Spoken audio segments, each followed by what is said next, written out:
मित्रांनो, कसं होईल जर तुमच्या आयुष्यातून कोणत्याही प्रकारची भीती, चिंता, तणाव, राग निघून जाईल आणि तुमची विचार करण्याची शक्ती, तुमची जागरूकता, स्मरणशक्ती आणि फोकस करण्याची ॲबिलिटी कित्येक पटीने वाढेल, तर ते कोणत्या चमत्कारापेक्षा कमी नसेल. असं जर झालं तर तुम्ही कोणतेही काम लक्षपूर्वक फोकस करून करू शकता आणि तुम्ही तुमच्या जीवनात खुश राहू शकता.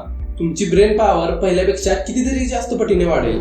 हा व्हिडिओ तुम्ही लास्ट पर्यंत पाहिला आणि या गोष्टी तुमच्या आयुष्यात इम्प्लिमेंट करायला लागलात, या सर्व चमत्कारिक गोष्टी तुमच्याही जीवनात घडू शकतात. नमस्कार, माझं नाव आहे रोहन आणि तुम्ही पाहत आहात ग्रोथ प्रेमी. आजकालच्या या सोशल मीडियाच्या दुनियेत एका गोष्टीवर फोकस करणं खूप अवघड होत चाललं आहे.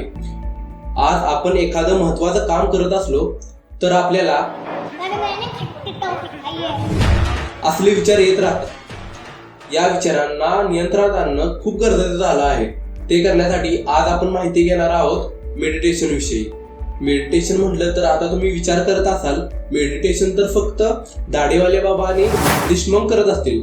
पण मित्रांनो, तसं नाही. तुम्हाला ऐकून आश्चर्य वाटेल की जगातील टॉपची 80% सक्सेसफुल लोक मेडिटेशन दररोज करतात. तर हे मेडिटेशन नेमकं आहे तरी काय आणि हे मेडिटेशन कसं करायचं? मेडिटेशन म्हणजेच ध्यान लावणे. आपल्या मनाला शांत आणि स्थिर करण्यासाठी एखाद्या मंत्रावर किंवा श्वसनावर मन केंद्रित करण्याचा सराव म्हणजेच मेडिटेशन.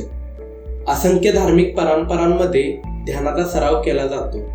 आता तुम्हाला प्रश्न पडला असेल, आता मेडिटेशन केल्याने काय फायदे होतील? मेडिटेशन केल्याने आपण शांत होतो. आपल्या मनात जे निगेटिव्ह विचार येतात ते येत नाहीत. आपण एखादं काम करायला लागलो तर ते पूर्ण लक्ष देऊन करतो. आपलं ब्लड प्रेशर नियंत्रणात आणण्यात मदत होते. झोपेची गुणवत्ता मेडिटेशनमुळे वाढते. स्मरणशक्ती वाढते. यासारखे असंख्य फायदे ध्यानामुळे होतात. तर हे मेडिटेशन कसं करायचं? मेडिटेशन करण्यासाठी घरातील एखादी शांत जागा शोधा. तिथे जाऊन ताठ बसा किंवा भिंतीला टेकून बसला तरी चालेल. ते पण जमत नसेल तर खुर्चीवर बसला तरी चालेल. बसल्यानंतर डोळे बंद करा आणि दीर्घ श्वास आत घ्या. तुमच्या श्वासावर किंवा मंत्रावर लक्ष केंद्रित करा.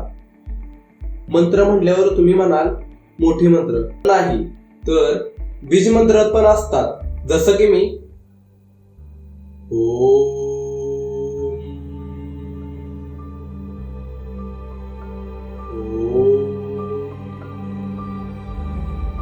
यावर लक्ष केंद्रित करतो.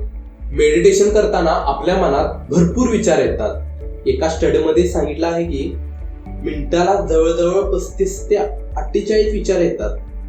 तर या विचारांना टाळण्याचा प्रयत्न करू नका. तुमचं लक्ष जर त्या विचारांकडे जात असेल तर ते परत श्वासाकडे किंवा त्या मंत्राकडे आणा. हे 20 मिनिटापर्यंत करत राहिलात तर कॉंग्रॅच्युलेशन, तुम्हाला मेडिटेशन जमलं आहे.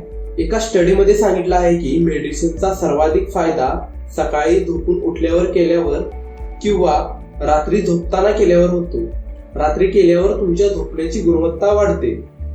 आता या व्हिडिओमध्ये मी तुम्हाला मेडिटेशनची एकच पद्धत सांगितली आहे, पण मेडिटेशनचे भरपूर पद्धती असतात.